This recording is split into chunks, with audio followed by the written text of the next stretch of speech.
Hey everybody, Peter Zeihan here, coming to you from Austin, Texas, and today we're going to talk about everyone's favorite topic this election season, illegal migration.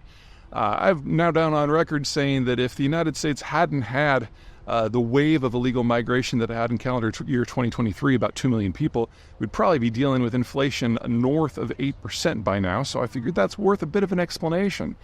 In most labor markets, you've got a degree of liquidity where workers can move from one subsector to another based on the economic moods and remunerations of the day.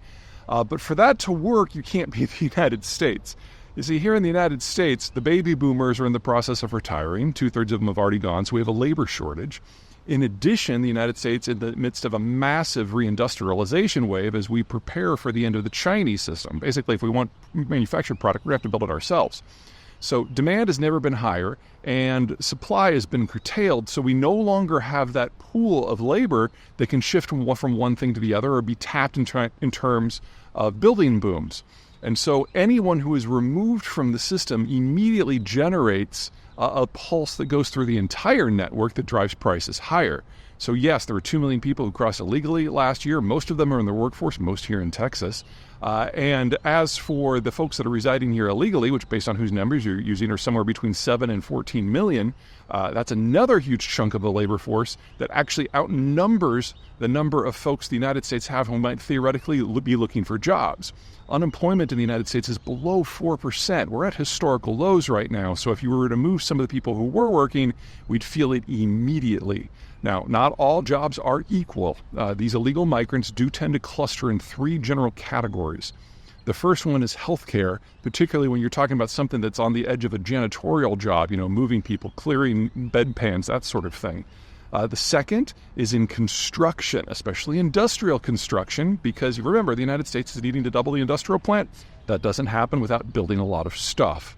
And third and finally, agriculture, particularly in fresh foods, whether it's vegetables or tree fruit.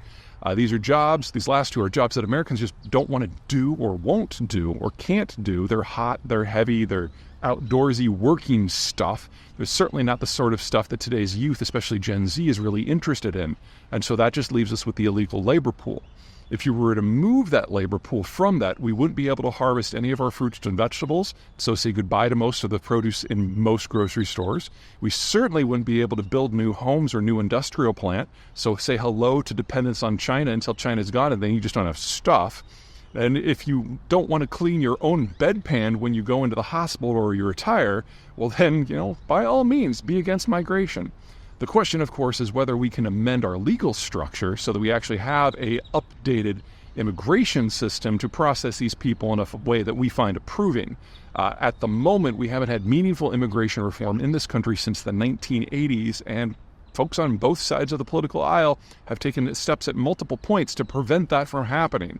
So if you were to wave a magic wand and make this all work better, you'd find a way to induce the would-be illegal migrants to actually collaborate with the system. And that's a very different sort of legal structure and enforcement and would require a degree of policy creativity we just have not seen in the White House or in Congress for quite some time.